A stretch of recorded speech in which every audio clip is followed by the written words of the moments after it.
I think one of the best things about being an apprentice, certainly at Airbus, is being able to move around the company. So we undertake 3-month placements, which means you get to see a broad range of skills and develop those skills across the business. The biggest achievement I've had so far was when I worked in research and technology. I was given the sole responsibility of developing and manufacturing a wingtip demonstrator. So this pulled on skills from my academic studies, from my work experience, and sort of culminated in one 3-month project. So I was able to look at the design phases, I supported the manufacturing phases, and then through to assembling the product hands-on. In 5 years' time, I think the initial sort of steps will be to continue to develop my technical skills, so I've got a good foundation to build upon.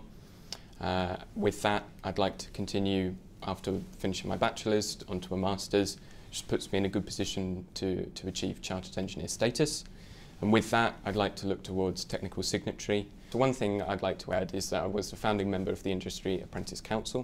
It was set up as a national voice for apprentices, and it really allows people who are on apprenticeship programmes to be the voice of developing apprenticeships. I've been dealing with apprentices now and working with them for the last 4.5 years, and Hal has just been way above anything I've seen before. Not just here at Airbus, but at other events I've been to. I just think Hal is a really special person, and I couldn't think of anybody else that could be better than him, basically, in my opinion, obviously. I chose to go on the higher apprenticeship route because when I was at school and I was 16 years old, progression was a key thing for me. I really wanted to go somewhere where I could do hands-on learning as well as getting professional qualifications. I knew at MBDA that I would get an ONC, HNC and HND in electronic or mechanical engineering, so I would get the professional experience as well as the hands-on learning, as well as earning a really good wage as well. And there's also getting a really good personal development programme because at the time I was very shy and I really thought it'd bring me out of my shell and get me into the world of work. The best thing about being a higher apprentice for me is all the opportunities and experiences that I've gained over the last 4 years.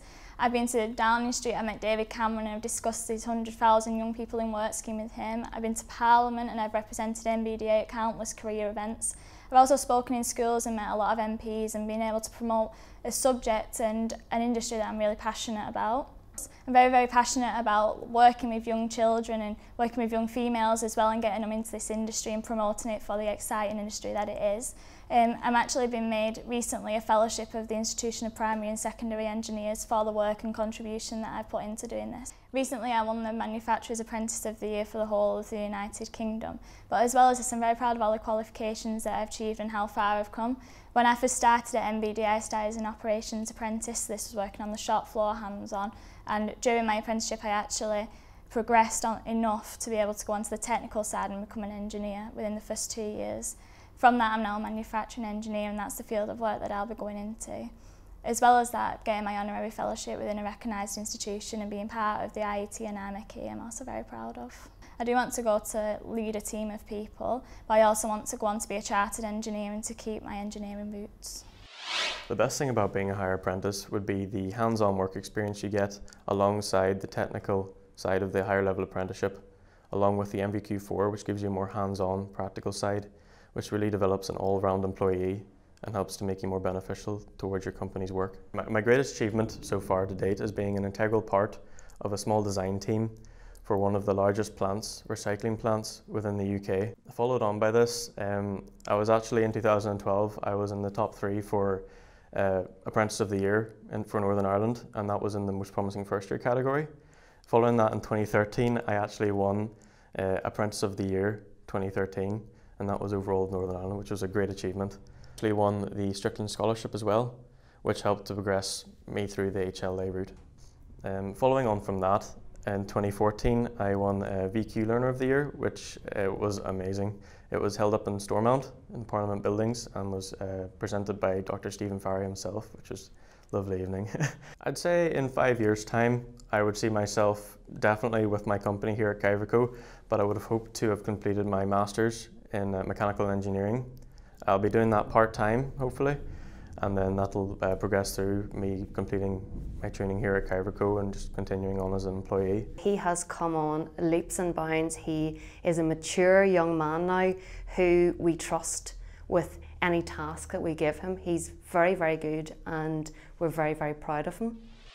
All my teachers were still like, oh, just go for university, you know, that's the only route to a good job, go to university. And then I thought, I don't think so.